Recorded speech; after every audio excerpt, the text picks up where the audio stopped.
안녕하세요. 원리를 찾아라 진행의 박지원입니다. 오늘 뉴욕 시장 기분 좋은 출발을 했습니다. 마감까지도 좋은 모습 보여주고 있는데요. 시장 이야기는 오늘 신광섭 앵커와 함께하도록 하겠습니다. 앵커님 안녕하세요. 네, 안녕하십니까. 신광섭입니다. 네. 오늘 제 의상 마음에 드시나요? 네, 진짜 원리 같습니다. 네, 정말 원리 같기도 하고 네. 오늘 시장과도 유사하기도 하죠. 네, 맞습니다. 뭐 기분이 좋아지는데 저한테 좀 얘기를 하시지 그랬어요. 그래도 빨간색 넥타이 메고 오게 좀 아쉽긴 하네요. 네. 오늘 코트 매칭 맞춤을 좀 네, 했어야 됐는데 맞습니다. 아쉽게도 하진 못했지만 그래도 우리 시장은 좀 맞춰줬어요. 제 의상과 함께. 네, 맞습니다. 뭐 정말 뭐 무당이신 것 같은데 어쨌든 뭐 미국 시장 자체가 양 그 3대 증시가 이제 골고루 올라가는 모습이 나왔습니다.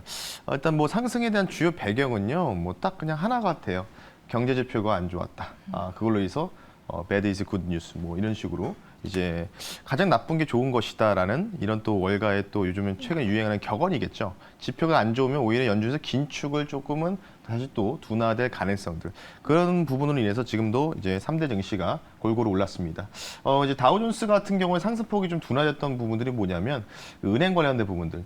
이제 또 이제 시그니처 은행 중에서 조금은 더 등급이 올라가 있는 찰스 슈왑이라는 또 이제 금융증권 회사가 있는데 자산운용사가 있는데 거기가 조금 이제 운영하는 금액이 좀 커요. 찰스 슈왑이. 근데 최근에 이제 모건 스탠리부터 골드만삭스에서 목표가를 좀 하향 조정하는 모습들이 좀 나왔기 때문에 은행주들은 아직은 지금 은행주 ETF 보시면은 반등은 못 나오고 있습니다. 그러니까 전반적으로 지금 그와 별개로 된 성장 테크 쪽이 강세를 계속해서 보이고 있다.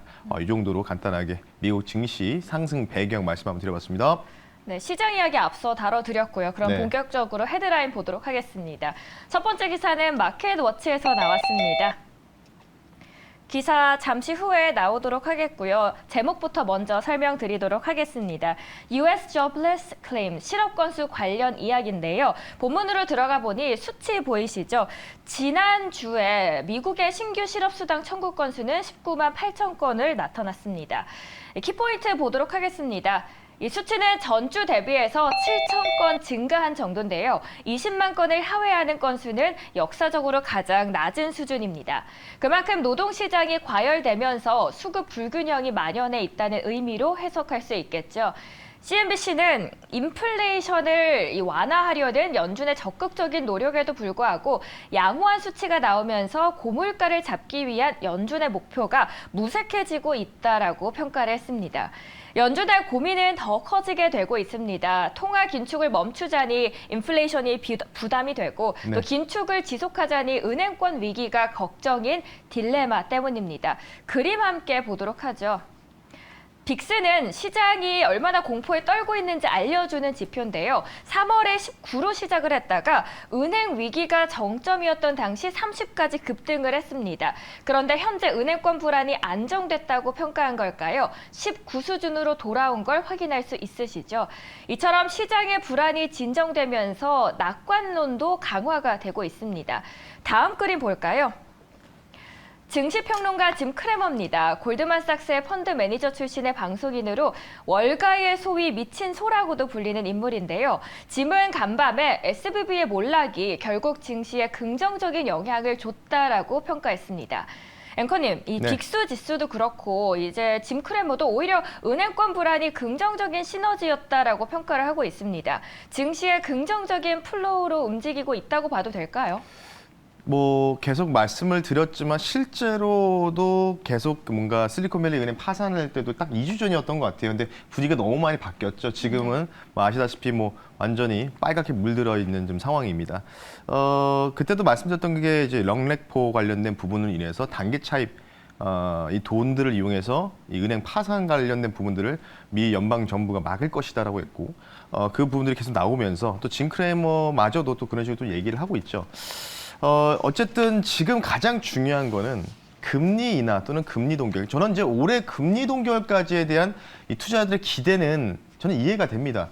금리 동결이 제가 볼 때도 아마 이번 달 3월 달 FMC가 조심스럽게 말씀드리겠지만 제 개인적인 사견으로는 이번 올해 금리 동결이 금리 인상이 마지막이 되지 않을까 이렇게 좀 생각을 하고 있는데 뭐 여기서 조금 끽해봐야 한 번 더 올리는 수준. 한 번 더 올려봤자 여기서 끝나는 겁니다.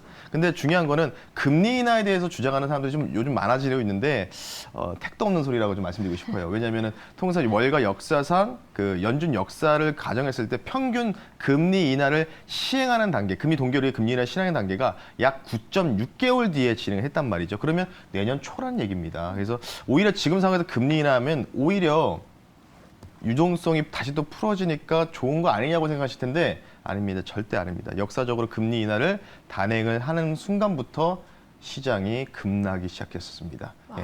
그래서 통상 연준에서 금리 인하가 두 번째 일어났을 때가 그때가 뭔가 이제 빅쇼트 분위기가 났거든요. 그래서 지금은 금리가 고금리가 유지된 상황, 중립금리가 어느 도달된 상황에서 꾸준하게 유지되면서 이 부분들이 계속 유지가 된다면 오히려 저는 대상수는 뭐지 여기서 절대적으로 금리 인하가 나온다면은 시장 상당히 좀 불안해질 거다 이렇게 좀 말씀드려보겠습니다. 인하가 오히려 호재는 아니다라고 바라보시는 거고 네. 많은 분들이 2,500 갈 수 있나요라고 시청자분들께서 말씀하셨거든요. 네. 오늘 갈 수 있을까요? 그러면?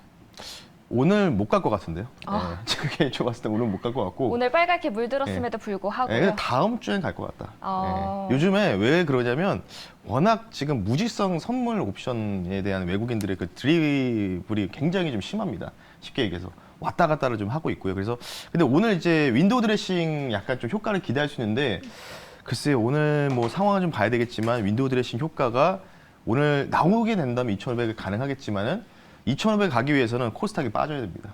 예, 코스닥이 너무 올라가기 때문에 지금 코스피가 왜 2,500 못 넘어가는 이유는 뭐냐면 코스닥이 워낙 지금 수급이 다 거기에 쏠려 있기 때문에 그러면은 오히려 지금 원래는 이제 코스피가 올라가면은 코스닥이 좀 쫓아가는 경향이 있었는데 지금은 좀 반대거든요.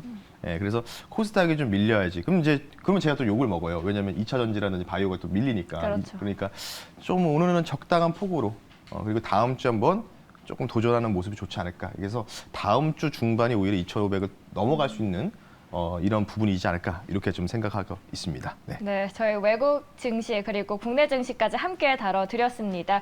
신광섭 앵커와 첫 번째 이슈 다뤄드렸고요. 이어서 파이낸셜 타임스의 주요 이슈들 만나보도록 하죠. 박재은 아나운서입니다.